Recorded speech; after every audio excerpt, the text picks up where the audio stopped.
you are watching the YouTube channel that is Physics Friction of Mind. So I welcome you all in my physics class, and I am back with the next point of this chapter, that is electromagnetic induction. And the next and the last point regarding this chapter is transformer. Okay. So again, feeling happy to tell you that this will be the last lecture of this chapter, and we know that her chapter के and में क्या होता है, application part. सो जो भी electromagnetic induction का basic phenomena हमने देखा, उससे रिलेटेड जो भी लॉज देखे हमने फैराडेज के, लेंज के, उसके बाद हमने सेल्फ इंडक्टेंस, म्यूचुअल इंडक्टेंस का फिनोमेना देखा, right. So at the end, at the last, now we'll go with the application of electromagnetic induction, and the best application of electromagnetic induction is transformer. Okay, so in this lecture we're going to discuss this application part, and that is transformer. Okay, so now let's start transformer. Okay, so friends, first of all we should know that what is transformer, right. कौन से working principle पे ये work करता है, ये क्या होता है, इसका कंस्ट्रक्शन क्या है, इसका वर्किंग क्या है, ये सब कुछ हमें इस लेक्चर में डिस्कस करना है. ठीक है, तो सबसे पहले क्वेश्चन तो यही अराइज होता है that what is transformer, right. अब एक चीज तो आपको लॉजिकली भी पता है कि हर लेक्चर के एंड में हम एप्लीकेशन डिस्कस करते हैं, और एप्लीकेशन मतलब क्या है, जो भी फिनोमेना है उससे रिलेटेड एक मशीन या फिर एक डिवाइस डिजाइन किया होता है जो उस पर्टिकुलर फिनोमेना पे या उस प्रिंसिपल पे वर्क करता है, right. So one thing is very clear that transformer is a kind of device, it's a kind of machine. Okay, so it's a kind of machine. Now the next question arises, what does it do, what is it's job, इसका job क्या है, ये क्या करता है. सो आप थोड़ा सा हेडिंग पे फोकस करो.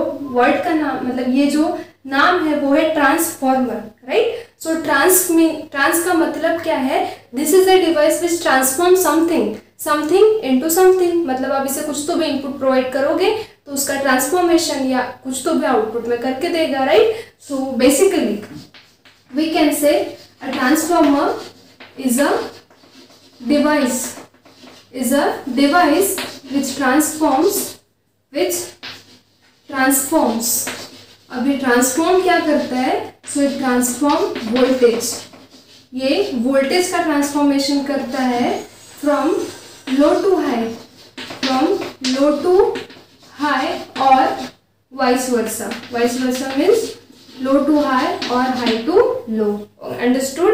सो this is the use of a transformer, that it's a kind of machine, it's a kind of device which is used to transform a low voltage into high voltage into low voltage. ठीक है, तो ये बात हमें समझ में आ गई. अब तीसरा क्वेश्चन ये अराइज होता है कि लो वोल्टेज को हाई वोल्टेज में कन्वर्ट क्यों करना है, हाई को लो में ट्रांसफॉर्म क्यों करना है, इसका यूज कहाँ पे होता है, राइट.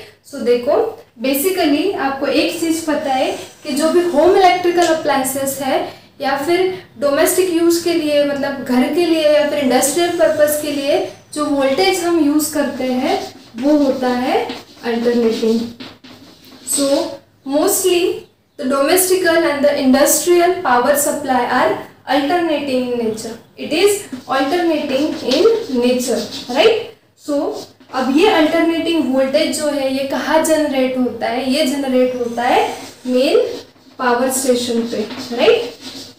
पावर स्टेशन जहाँ पे पावर प्लांट होता है वहाँ पे जनरेटर होता है, वो जनरेटर ये अल्टरनेटिंग वोल्टेज जनरेट करते हैं जिसका वोल्टेज बहुत हाई होता है, राइट.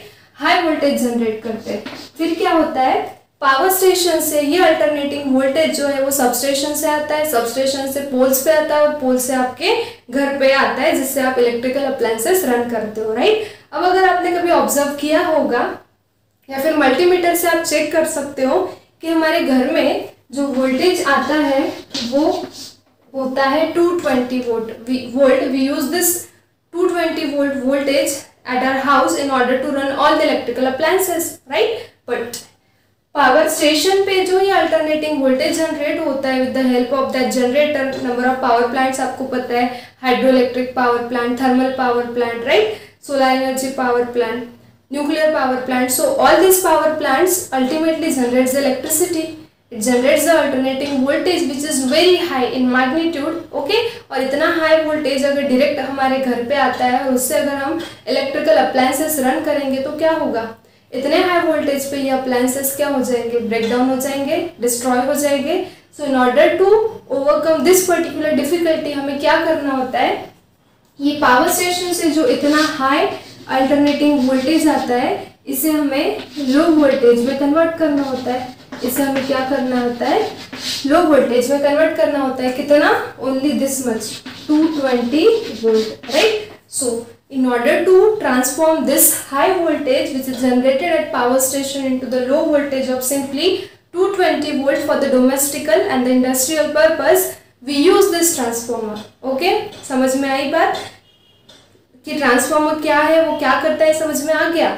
वो low to high, high to low voltage convert तो करता है, बट ये low to high, high to low voltage convert करना क्यों पड़ता है ये मैंने आपको बताया, ठीक है।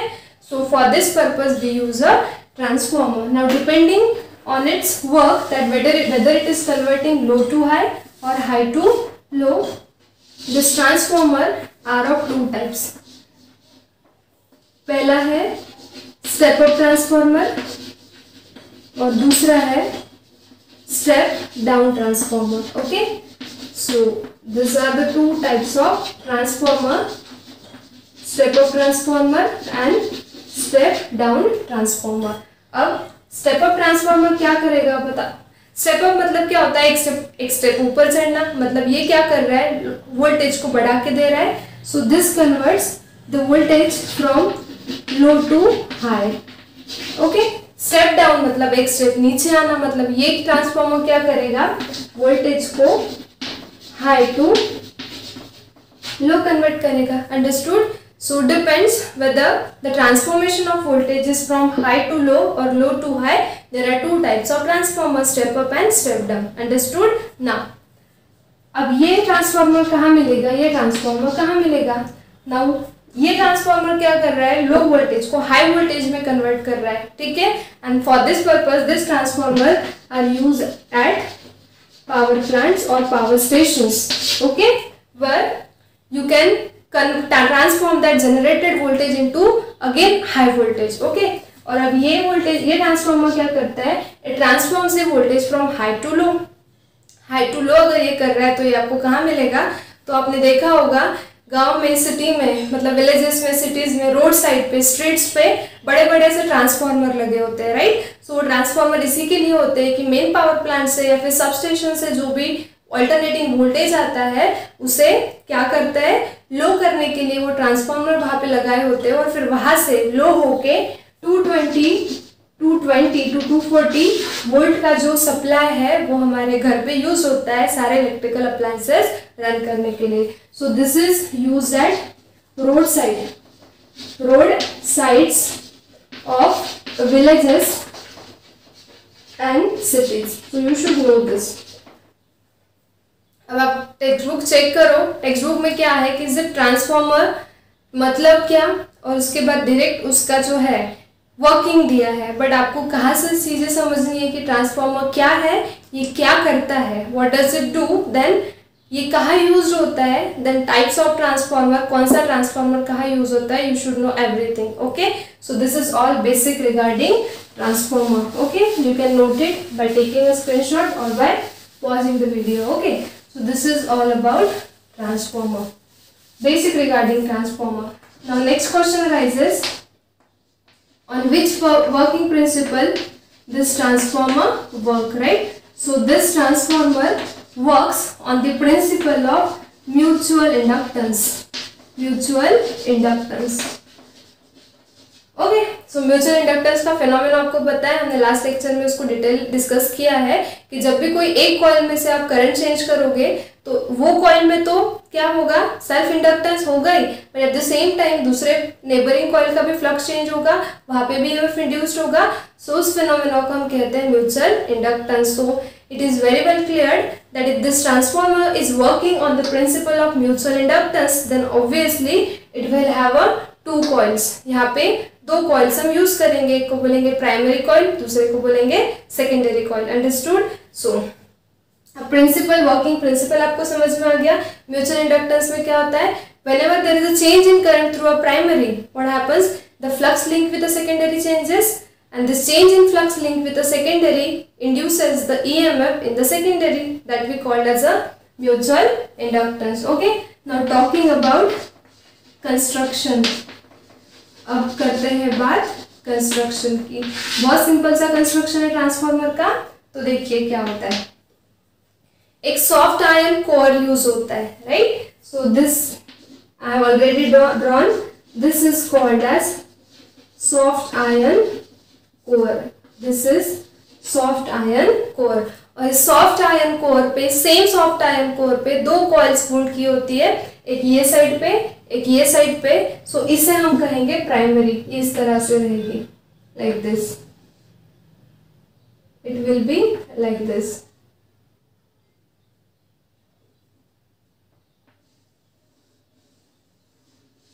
Suppose this is primary coil, okay.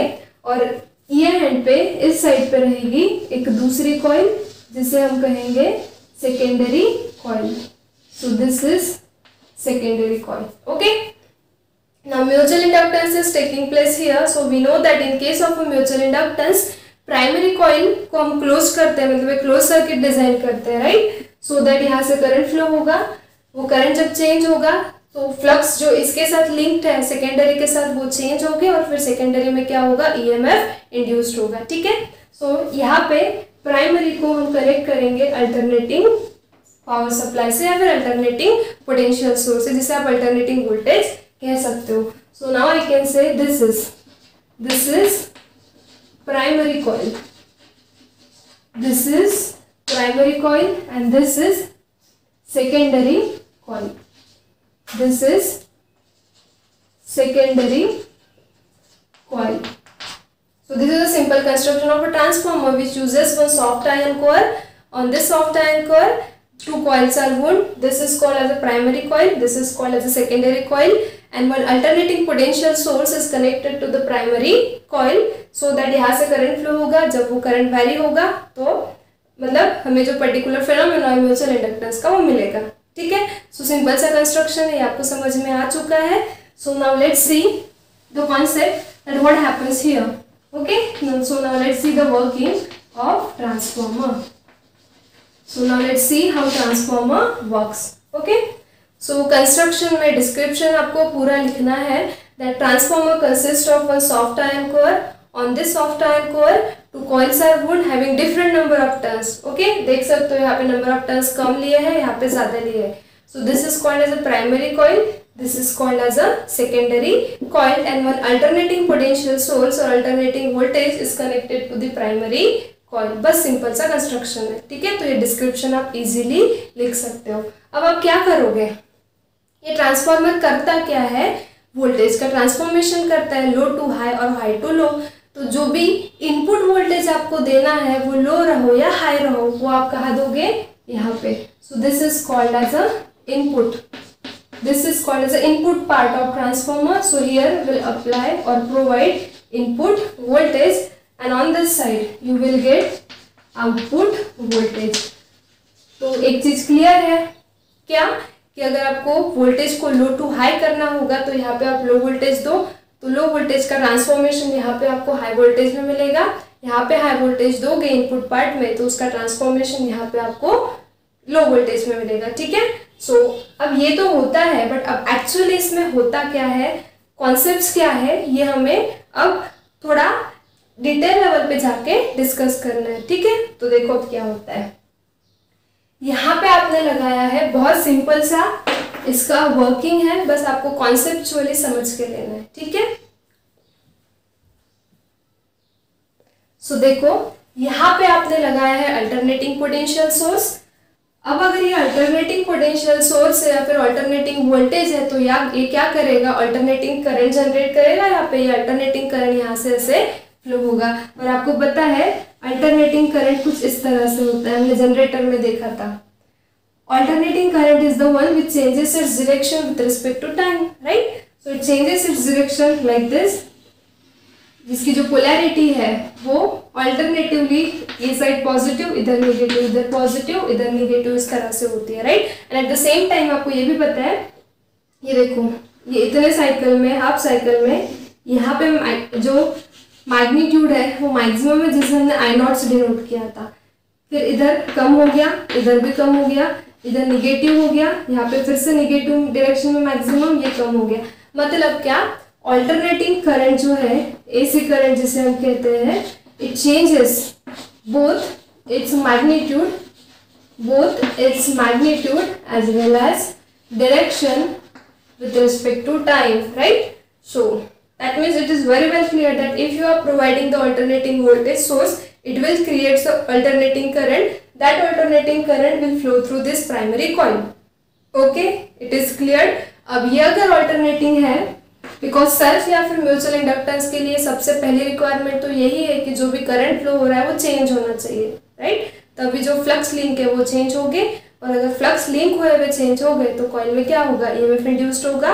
सो देखो, ऑल्टरनेटिंग वोल्टेज सोर्स आपने प्रोवाइड किया, जिसकी वजह से इस प्राइमरी कॉइल में से क्या होगा, ऑल्टरनेटिंग करंट फ्लो होगा.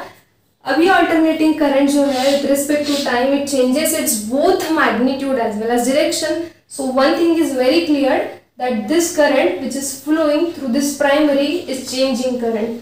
It's changing current or it's variable current which will changes its magnitude as well as direction both with respect to time, right? So अब क्या आगे क्या होगा, पहले ये सिंपल सा फेनोमेना आप समझ लो कि यहाँ पे अगर करंट है एसी करंट, तो ये करंट जब फ्लो होगा तो यहाँ पे क्या बनेगी, मैग्नेटिक फील्ड क्रिएट होगी. यहाँ पे मैग्नेटिक फील्ड है. अब आप देख सकते हो अगर मैं इसे ऐसे ड्रॉ करूँ, मैं अगर इसे ऐसे ड्रॉ करूँ, ये आपका ऑल्टरनेटिंग वोल्टेज सोर्स, ठीक है. So it's looking something like solenoid. So current ऐसे फ्लो होगा तो क्या होगा कि यहाँ पे इस तरह से मैग्नेटिक फील्ड बनेगी, और वो फील्ड जो है, वो मैग्नेटिक फील्ड जो है हम फील्ड लाइन से शो करेंगे. So this are magnetic field lines. अब यहाँ पे भी एक मैग्नेटिक फील्ड लाइंस जो है वो कुछ इस तरह से होगी, राइट? सिमिलरली यहाँ पे ऐसे, ठीक है. अब मैग्नेटिक फील्ड लाइंस जो है वो हमने इस तरह से शो की, जो कि हमारे मैग्नेटिक फील्ड को रिप्रेजेंट करती है. अब यहाँ पे सॉफ्ट आयन कोर यूज किया है. जब मैंने आपको कंस्ट्रक्शन में बोला कि यहाँ पे सॉफ्ट आयन कोर यूज किया है, आपको तभी एक क्वेश्चन अराइज होना चाहिए था कि हमने सॉफ्ट आयन कोर ही क्यों यूज किया. Okay, so friends, you know that this soft iron core is a ferromagnetic material. It's a ferromagnetic material and it's have very large permeability. ये सब कुछ हमने मैग्नेटिक मटेरियल्स में देखा है, ठीक है. सो सॉफ्ट आयन कोर, ये फेरोमैग्नेटिक मटेरियल, उसकी परमेबिलिटी बहुत ज्यादा है, तो ये क्या करेगा, जो फील्ड लाइंस ये ऐसे बन रही है इनको ये बाहर नहीं जाने देगा, तो ये ऐसे इधर से अपनी ओर क्या करेगा, अट्रैक्ट कर लेगा. क्योंकि उसकी परमेबिलिटी ज्यादा है तो वो सारी फील्ड लाइन को अपने अंदर से पास करेगा, परमिट करेगा. तो ये फील्ड लाइंस ऐसे इधर आएगी, और वो फील्ड लाइंस यहाँ से ऐसे पास होगी और इधर से फिर से इधर जाएगी. मतलब क्या कि यहाँ पे जो करंट फ्लो हो रहा है उसकी वजह से जो मैग्नेटिक फील्ड बन रही है, उसकी वजह से जो फील्ड लाइंस है, वो फील्ड लाइंस ये सॉफ्ट आयन कोर की वजह से क्या होगी, ये ऐसे बेंड होगी. यही फील्ड लाइंस आपके सेकेंडरी कॉइल के साथ भी लिंक्ड है, राइट? तो ये बात आपको समझ में आ गई कि फील्ड है, वहां पे फील्ड लाइंस है, और जहाँ पे number of field lines normally pass होती है कॉइल में से, तो वहां पे क्या बनता है, मैग्नेटिक फ्लक्स. ओके, सो यही field lines in soft iron core की वजह से सेकेंडरी के साथ भी लिंक्ड है. अब क्या कर रहे हो आप, यहाँ पे ऑल्टरनेटिंग करंट फ्लो हो रहा है, मतलब आपका करंट जो है वो कंटिन्यूअसली वैरी हो रहा है in both magnitude as well as direction. अगर करंट वैरी होगा तो क्या होगी, मैग्नेटिक फील्ड चेंज होगी. फील्ड चेंज हो रही है तो फील्ड लाइंस चेंज होगी. फील्ड लाइंस चेंज हो रही है तो वही फील्ड लाइंस इस कॉइल के साथ भी लिंक्ड है. तो जैसे ही फील्ड लाइंस चेंज हो गई, जो फ्लक्स लिंक्ड है सेकेंडरी कॉइल के साथ वो भी चेंज होगा. यहाँ का भी फ्लक्स चेंज होगा. Flux linked with primary will change. At the same time, because of variation in current, the flux linked with secondary coil will also change. So, and this change in flux with respect to time will induce EMF. यहाँ पे जो flux change होगा वो इस coil में EMF induce करेगा, उसे हम EP से डिनोट करेंगे, EMF induced in primary. Eight the same time यही फ्लक्स यहाँ पे लिंक्ड है, यहाँ का फ्लक्स चेंज हुआ, यहाँ का भी फ्लक्स चेंज होगा.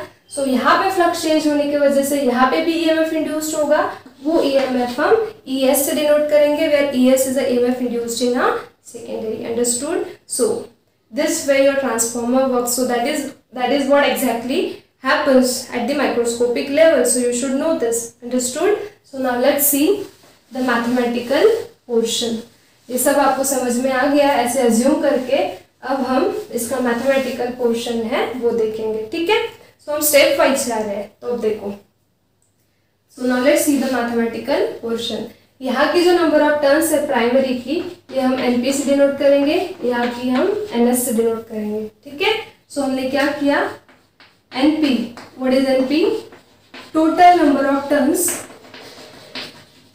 Total number of turns of primary. आगे कॉइल लगा देना. NS is same. Total number of turns सिर्फ प्राइमरी की जगह पे क्या आएगा? Secondary.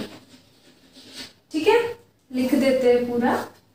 Total number of turns. Total number of turns of secondary. ठीक है. सो अब दोनों कॉइल के साथ फ्लक्स लिंक है. So let phi be fluxed linked per turn for both coils. ठीक है.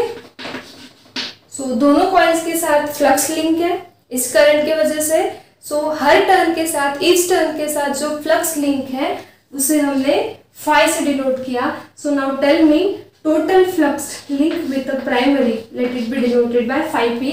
Where phi is a flux, P stands for flux linked with the primary. Okay, so total flux linked with the primary कितना होगा?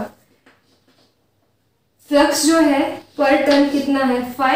और total flux linked with the primary, so number of turns of primary are NP, right? So this is total flux linked with the primary कि उसके number of turns है NP और हर turn के साथ जो फ्लक्स लिंक है वो है phi.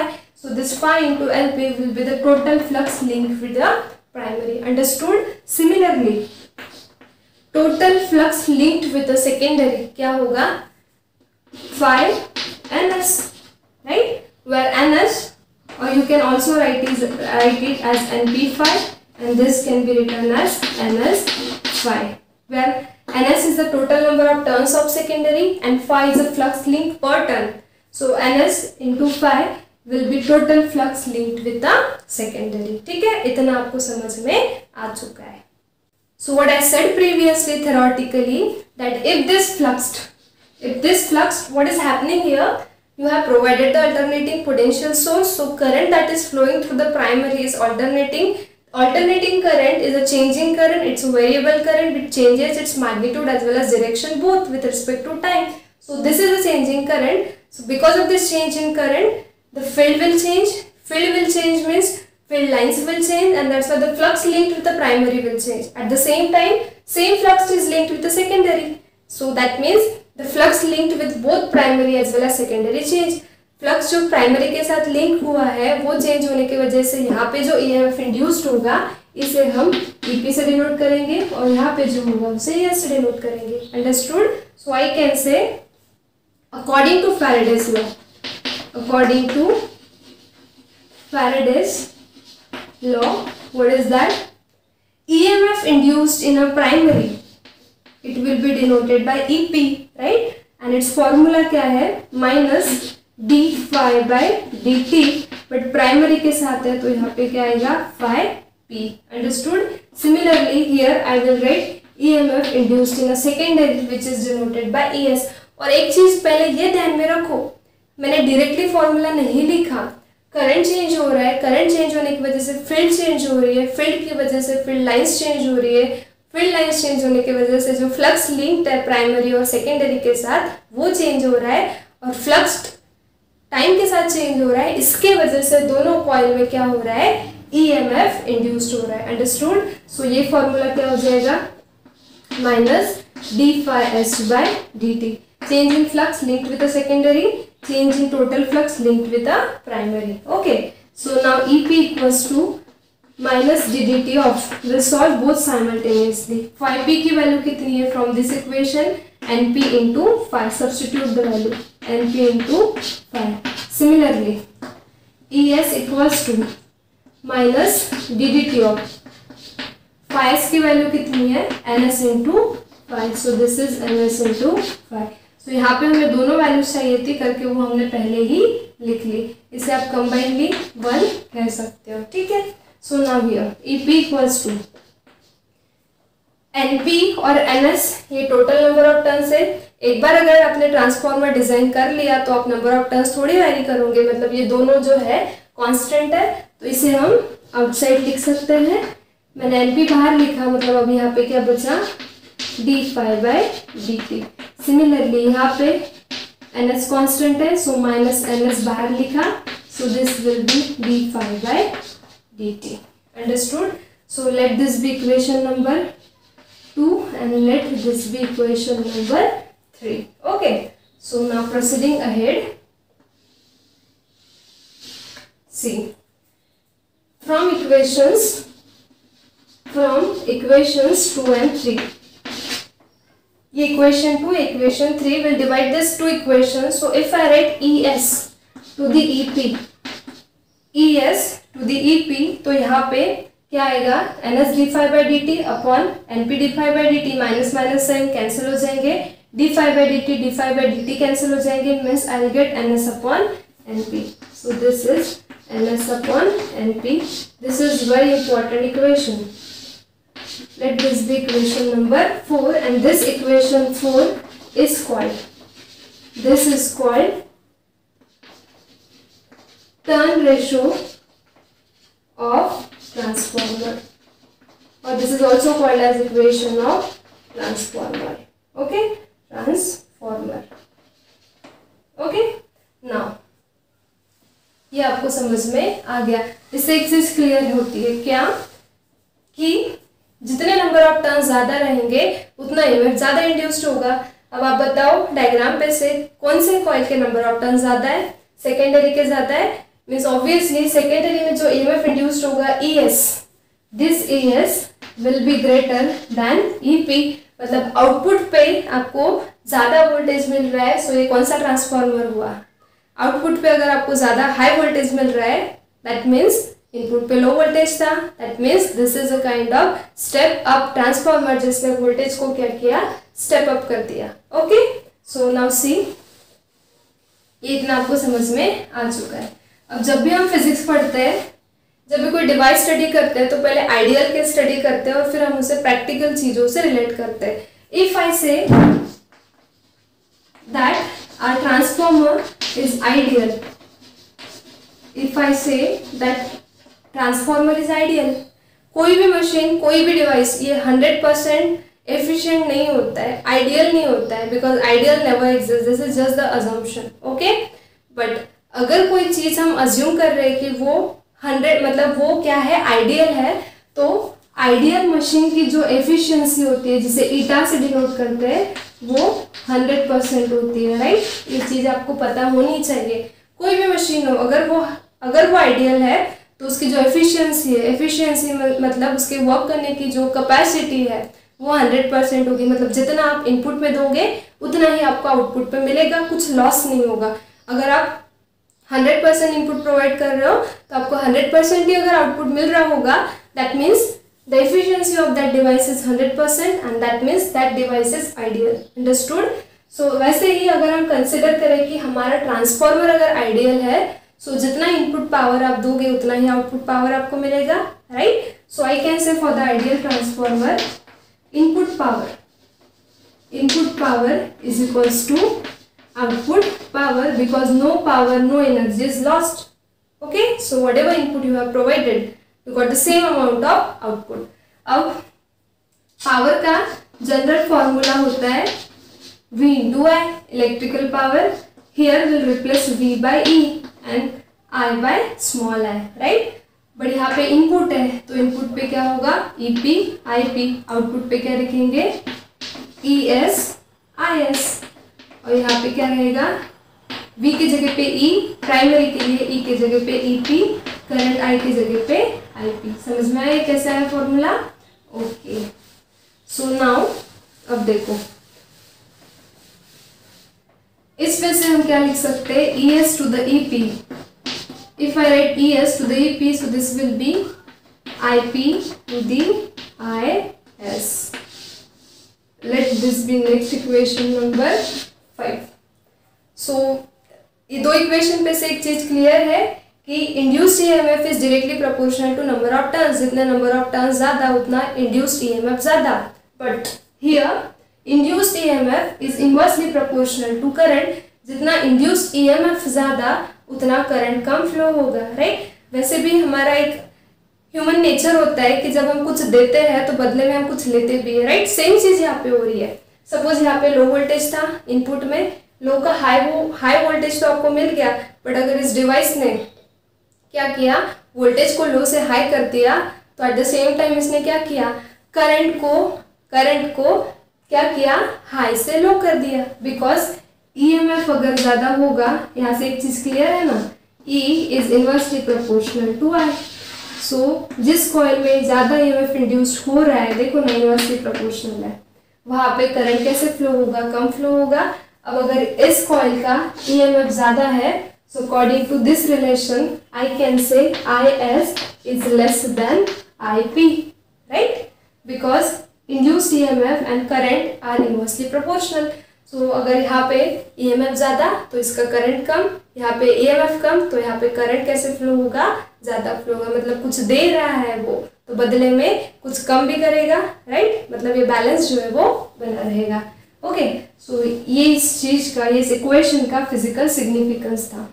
अब आई कैन से from equations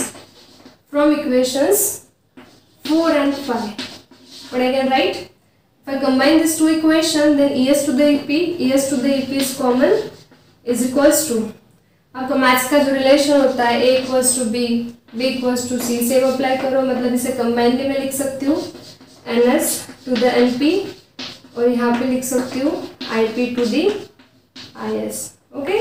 so you got this important equation. Now let this be equation number 6. Okay. तो इतना आपको समझ में आ गया. अब क्या है, आगे देखो. हमारे जो ट्रांसफॉर्मर है वो दो टाइप्स के थे. एक था हमारा स्टेप अप ट्रांसफॉर्मर. बस ये सिंपल सा इक्वेशन डिसाइड करेगा कि ट्रांसफॉर्मर को कैसे डिजाइन करें. ठीक है. स्टेप अप ट्रांसफॉर्मर मैंने स्टार्ट में ही बताया. स्टेप अप क्या करेगा, लो वोल्टेज को स्टेप अप करके देगा, मतलब लो वोल्टेज को हाई वोल्टेज करके देगा. सो अब यहाँ पे ये आपकी आउटपुट साइड है जहाँ पे इंड्यूस्ड ईएमएफ ES है और यहाँ का EP है. अगर आपका स्टेप अप ट्रांसफॉर्मर है, मतलब क्या, आउटपुट का EMF इनपुट से ज्यादा है. Right. So if this is a condition for step up transformer, then according to this relation, अगर ES EP से ज्यादा है तो NS भी NP से ज्यादा रहेगा. directly proportional है, that means NS will be greater than NP. but again according to same relation, अगर ES ज्यादा है तो IS और ES inversely proportional है. so IS क्या रहेगा, will be less than IP. So this is the condition of step up transformer. If you want to design a step up transformer so that your output voltage will be greater than input voltage, then कैसे design करोगे, जो दो coils आप ले रहे हो, so number of turns of secondary should be greater than number of turns of primary, then that transformer is called as a step up transformer. And if you are having a step up transformer, then it will transform your voltage from low to high, but at the same time it will reduce your current. Okay, understood? So now if the second kind of transformer is step down transformer. अब ये अगर step down transformer है तो ये क्या करेगा, voltage को step down करेगा, मतलब हाई वोल्टेज को लो करके देगा. अब ये है आपकी आउटपुट साइड. अगर ये हाई वोल्टेज को लो करके दे रहा है, मतलब आउटपुट का जो वोल्टेज है वो इनपुट से कैसा है, कम है. That's why induced EMF in secondary is less than primary. Understood? If this is the case, then according to this relation I can say NS is less than NP. And according to same relation, E and I are inversely proportional. So if this is the case, then I can say IS is greater than IP. What does it indicates? If you want to design a step down transformer so that your output voltage will be less than input, then number of turns of secondary should be less than number of turns of primary. तो ये कौन सा transformer हुआ? ये हुआ step up transformer, जिसमें number of turns जो secondary के वो प्राइमरी से ज़्यादा है। ये यहाँ पे नंबर ऑफ टर्न ज़्यादा कर दो, यहाँ पे कम कर दो, तो आपका स्टेप डाउन ट्रांसफॉर्मर बन जाएगा। और अगर ये स्टेप डाउन ट्रांसफॉर्मर है तो आउटपुट वोल्टेज तो कम हो गया, but at the same time अब सेकेंडरी कॉइल में से जो करंट फ्लो होगा IS, it will be greater as compared to primary. Understood? So these are the mathematical conditions for step up and step down transformer. Okay, so I just hope you got this particular concept of a transformer, जिसमें starting से हमने क्या क्या discuss किया, what is mean by transformer, what is the job of transformer, types of transformer, after that working principle of transformer, construction of transformer, then theoretical concept that what exactly happens, and then mathematical derivation or just the mathematical formulation for the transformer, and these are the mathematical conditions for the step up and step down transformer. Understood? And this transformer are used at the power plants to convert low to high voltage, and at the street, at the roadsides of villages and cities, to transform the voltage from high to low of 220 volt to run the home appliances, domestic appliances. Understood? So this is all about transformer. अब एक और चीज़ मैं आपको बताती हूँ जो text book में नहीं दी है, बट हम फिजिक्स पढ़ रहे हैं तो थोड़ा बहुत हमें, मतलब हमें हर चीज़ पता होनी चाहिए, फिर वो सिलेबस में हो या ना हो, बहुत इम्पॉर्टेंट है तो पता होना चाहिए। देखो, अगर आपका ट्रांसफॉर्मर आइडियल ना होके एक जनरल या फिर प्रैक्टिकल ट्रांसफॉर्मर है, तो मुझे बताओ कोई भी प्रैक्टिकल चीज़ की एफिशिएंसी 100% नहीं होती है, राइट? प्रैक्टिकल चीज़ अगर है तो आप 100% इनपुट दोगे तो आपको 98% आउटपुट मिलेगा, बट 2% का लॉस तो होगा। तो इस केस में अगर आपको एफिशिएंसी निकालनी है ट्रांसफॉर्मर की, 100% एफिशिएंसी तो सिर्फ आइडियल की होती है। अगर ये लॉस हो रहा है यहाँ पे तो मतलब इसकी एफिशिएंसी कम है। If you want to determine the efficiency of any machine, any device, simple सा फॉर्मूला है, ये फॉर्मूला हर मशीन के लिए अप्लीकेबल है। आउटपुट पावर अपॉन, मतलब it's a ratio of output to the input. अब यहाँ पे पावर है करके पावर लिया, कुछ और होगा तो और होगा। Output power upon input power into 100, ये एक स्टैंडर्ड फॉर्मूला है एफिशिएंसी का। यहाँ पे पावर था, इसके लिए पावर लिया, यहाँ पे अगर कुछ और होगा प्रेशर तो output pressure upon input pressure. Okay, so this is a standard into 100, this is the standard formula of efficiency. Okay, so now see here, what is your output power? This is your output power, that is ES, यहाँ पे लिखती हूँ मैं। Okay, I can erase this diagram. So your eta is equals to, what is the formula? Eta means efficiency. Eta means efficiency equals to, physics में numerical solve करते हैं हम, तो ये एफिशिएंसी का फॉर्मूला आप ध्यान में रखो। It's a ratio of output to the input into 100। So eta equals to, now your output power is ES IS, so this is ES IS, your input power is EP to the IP, so this is EP IP into 100. So this way we can determine the efficiency of any practical transformer if you know the value of ES, EP, IS, IP. और मैंने पहले ही कहा कि ideal transformer की efficiency 100% होती है, तो देखो क्रॉस चेक करो, आपको मिलेगा कैसे, फिर से फॉर आइडियल ट्रांसफॉर्मर, क्या कंडीशन है, input power equals to output power. So for ideal transformer EP IP equals to ES IS, इसे हम देते हैं next equation number 7। So 7 implies eta equals to ES IS, ये कितना है, EP IP for ideal, so I can substitute ES IS के जगह पे EP IP और नीचे वही रखेंगे EP IP, या फिर आप दूसरा कैसे कर सकते हो, ESIS को ऐसे ही रखो और EPIP की जगह पे ESIS पुट करो और ये इंटू 100, तो ये कैंसिल हो गया। सो इफिशियंसी कितनी मिली आपको, 100। That means this is the case of ideal transformer where efficiency is 100। So we are just cross check it, जो थेरोटिकली बोला था वो फॉर्मूले ने भी हमें प्रूफ कर दिया। ठीक है, तो इस तरह से आपका अप्रोच होना चाहिए हर कॉन्सेप्ट की और हर पॉइंट की ओर। ठीक है, सो दैट आपको कहीं पे भी कोई भी हर्डल नहीं आएगा आपके स्टडीज में, क्योंकि थ्योरी हम रट लेते हैं, डेरिवेशन भी हम रट लेते हैं, बट ये चीज़ें जो न्यूमेरिकल में आती है, की पॉइंट जो हर पॉइंट टेक्स्ट बुक में नहीं होता है, सो you should know this. Okay, so with this point this chapter, that is electromagnetic induction, has been completed. So study it.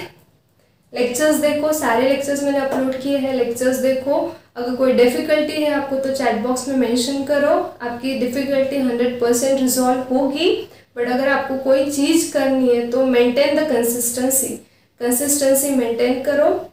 कोई चीज़ नहीं समझती है तो पूछो, बट स्टडी करो। Okay, because I am doing this all just for your sake. Okay, so you have to study. So next lecture में मिलेंगे next chapter के साथ। Till then stay studious, stay curious. Thank you.